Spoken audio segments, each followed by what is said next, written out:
వెండి తెరపై కనిపించే మెరుపుల వెనుక కొన్నిసార్లు మనసును భయపెట్టే చీకటి కోణాలు దాగి ఉంటాయి. ప్రేమ, నమ్మకం, భవిష్యత్తు పేర్లతో మొదలైన ఓ పరిచయం ఇప్పుడు కోట్ల రూపాయల మోసం ఆరోపణల దాకా చేరింది. సోషల్ మీడియాలో గ్లామర్ ఐకాన్ గా గుర్తింపు తెచ్చుకున్న అశురెడ్డి ఇప్పుడు భారీ ఆర్థిక వంచన కేసులో మారుమోగుతుంది.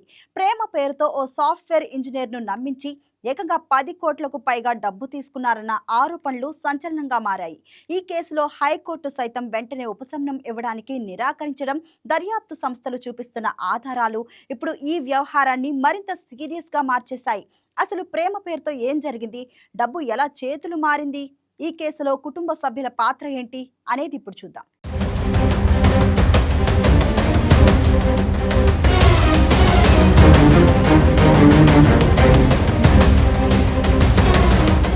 వెండితెర వెలుగులు, సోషల్ మీడియా సెన్సేషన్లు, విలాసవంతమైన జీవనశైలి, వీటి వెనుక దాగున్న చీకటి కోణాలు ఒక్కొక్కటిగా బయటపడుతుంటే సమాజం విస్తుపోతుంది.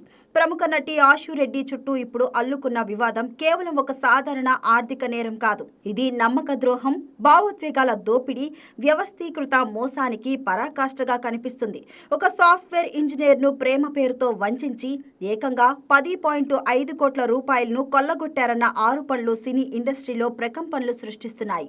హైకోర్టు సైతం ఈ వ్యవహారంలో జోక్యం చేసుకొని దర్యాప్తును నిలిపివేయడానికి నిరాకరించడం గమనిస్తే ప్రాథమిక సాక్షులు ఎంత బలంగా ఉన్నాయో అర్థమవుతుంది. కేవలం గ్లామర్ ప్రపంచంలో గుర్తింపు ఉంటే సరిపోదని, చట్టం ముందు అందరూ సమానమేనని ఈ పరిణామాలు హెచ్చరిస్తున్నాయి. ఈ కేసులో వెలుగు చూస్తున్న ప్రతి అంశం ఒక సినిమా కథను తలపిస్తున్నా బాధితుడి ఆవేదన మాత్రం అత్యంత వాస్తవికమైనది. చట్టం తన పని తాను చేసుకుపోతున్న తరుణంలో ఈ మాయాజలం వెనుక ఉన్న అసలు సూత్రధారులు ఎవరు అనేది ఇప్పుడు చర్చనీయాంశంగా మారింది.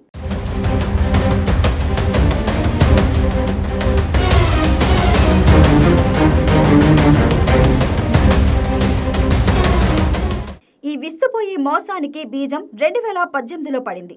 అప్పుడు బాధితుడు వైవి ధర్మేంద్ర లండన్ నుంచి సెలవుల్లో భాగంగా భారత్కు వచ్చారు.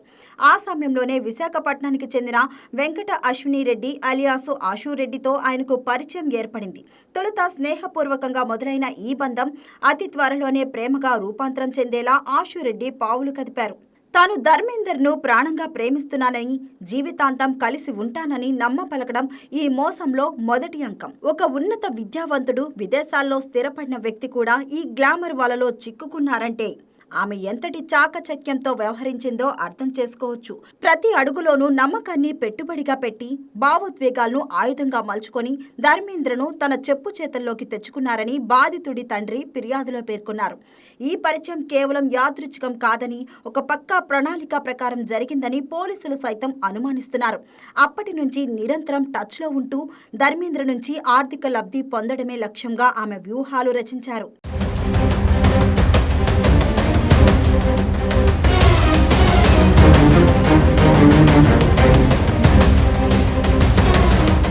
ప్రేమ పేరుతో మొదలైన ఈ వ్యవహారం అతి త్వరలోనే ఆర్థిక లావాదేవీల వైపు మళ్లింది.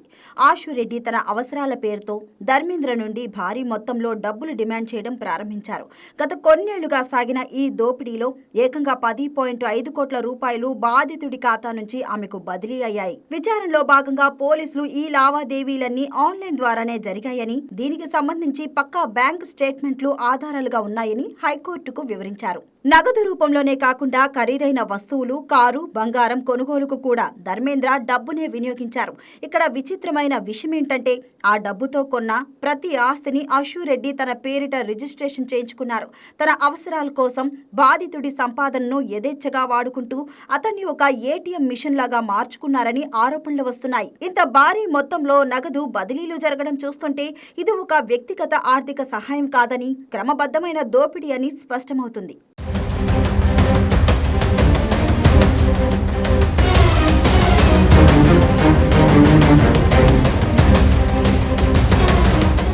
ఆశురెడ్డి కేవలం నగదుతో సరిపెట్టుకోకుండా బాధితుడి డబ్బుతో తన ఆస్తిపాస్తులను పెంచుకోవడంపైనే దృష్టి సారించారు.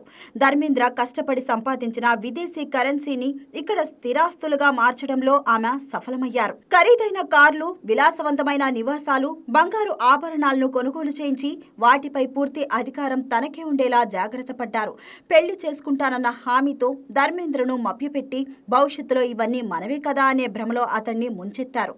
బాధితుడి తండ్రి సత్యనారాయణ సమర్పించిన ఫిర్యాదు ప్రకారం ఆశురెడ్డి తన పేరు మీద భారీగా ఆస్తులను కూడబెట్టారు. ఈ ఆస్తుల కొనుగోలుకు సంబంధించిన నిధుల మూలాలు అన్ని ధర్మేంద్ర ఖాతాల నుండే వచ్చాయని పోలీసులు గుర్తించారు. ఇలాంటి ఆర్థిక నేరాల్లో ఆస్తుల రిజిస్ట్రేషన్ వివరాలు అత్యంత కీలకమైన సాక్ష్యాలుగా మారతాయి. తన సెలబ్రిటీ హోదాను అడ్డం పెట్టుకొని ఇలాంటి పనులకు పాల్పడడం గమనార్హం.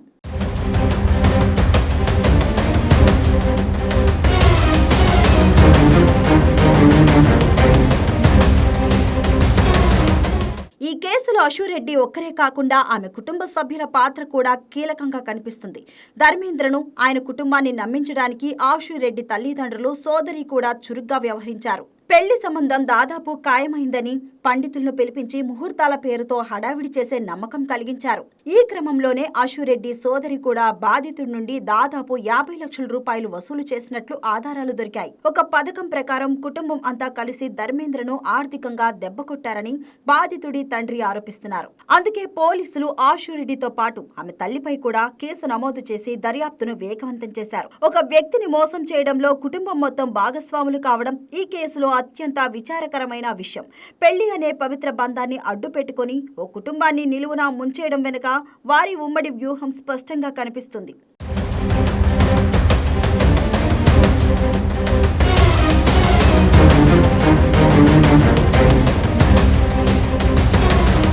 తనపై నమోదైన కేసును కొట్టివేయాలని, కఠిన చర్యల నుంచి మినహాయింపు ఇవ్వాలని ఆశురెడ్డి హైకోర్టును ఆశ్రయించగా అక్కడ ఆమెకు చుక్కెదురైంది.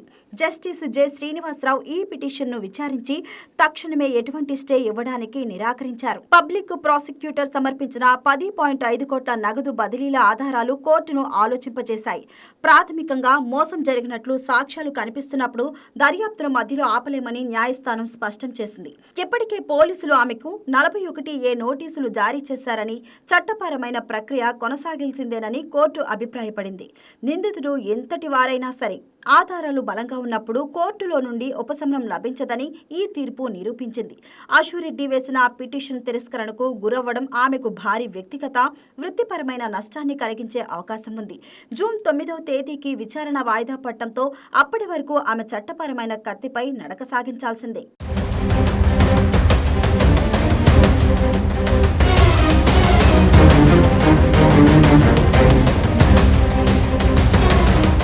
హైదరాబాద్ సిపిఎస్ పోలీసులు ఈ కేసును అత్యంత ప్రతిష్టాత్మకంగా తీసుకున్నారు. కేవలం ఫిర్యాదు ఆధారంగానే కాకుండా డిజిటల్ సాక్ష్యాల సేకరణపై వారు దృష్టి పెట్టారు. ధర్మేంద్ర బ్యాంకు ఖాతాల నుండి ఆశురెడ్డి, ఆమె కుటుంబ సభ్యుల ఖాతాలకు వెళ్లిన ప్రతి రూపాయి లెక్కను పోలీసులు తీస్తున్నారు.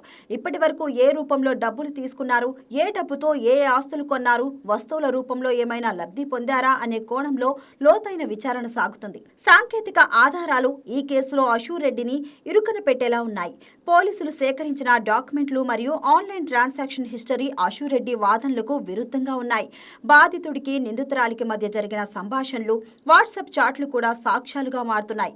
దర్యాప్తు ఎంత లోతుగా సాగితే అంతటి భారీ కుంభకోణం బయటపడే అవకాశం ఉందని పోలీసులు భావిస్తున్నారు.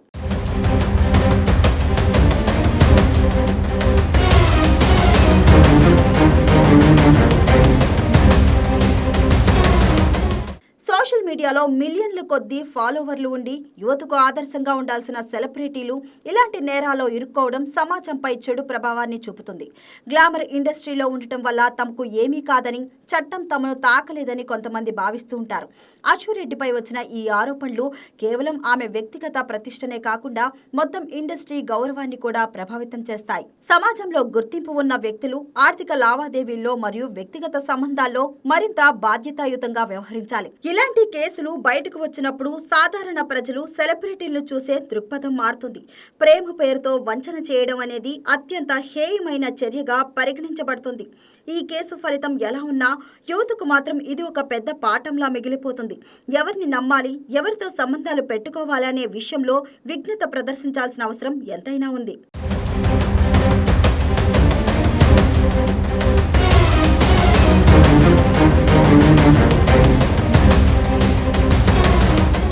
ఆశురెడ్డి ఈ కేసు ప్రస్తుతం ఒక కీలక మలుపులో ఉంది. 10.5 కోట్ల రూపాయల భారీ వంచన ఆరోపణలు హైకోర్టులో ఎదురుదెబ్బలు ఆమెను ఆత్మరక్షణలో పడేశాయి. ఈ కేసులో నిజానిజాలు విచారణలో తేలుతాయని మనందరికీ తెలుసు. కానీ ఈ ఘటన మన సామాజిక విలువలకు పట్టిన తుప్పును చూపిస్తుంది. డబ్బు కోసం ఎంతటి నీచానికైనా ఒడిగట్టే మనస్తత్వం, గ్లామర్ మాటున దాగున్న మోసపూరిత ఆలోచనలు సమాజానికి ప్రమాదకరం. చట్టం నుంచి ఎవరూ తప్పించుకోలేరని, చేసిన తప్పుకు ఏదో ఒక రోజు శిక్ష అనుభవించక తప్పదని ఈ పరిణామాలు హెచ్చరిస్తున్నాయి. బాధితుడికి న్యాయం జరగడం ఎంత ముఖ్యమో, ఇటువంటి హై ప్రొఫైల్డ్ నేరాల్లో నిందితులకు తగిన శిక్ష పడటం కూడా అంతే ముఖ్యం. అప్పుడే వ్యవస్థపై సామాన్యుడికి నమ్మకం కలుగుతుంది. జూన్ 9వ తేదీన జరగబోయే తదుపరి విచారణలో మరిన్ని కీలక విషయాలు వెలుగులోకి వచ్చే అవకాశం ఉంది. అప్పటి వరకు వేచి చూడాల్సిందే. నిశ్శబ్దంగా సాగే న్యాయ ప్రక్రియ చివరకు సత్యాన్నే గెలిపిస్తుందని ఆశిద్దాం.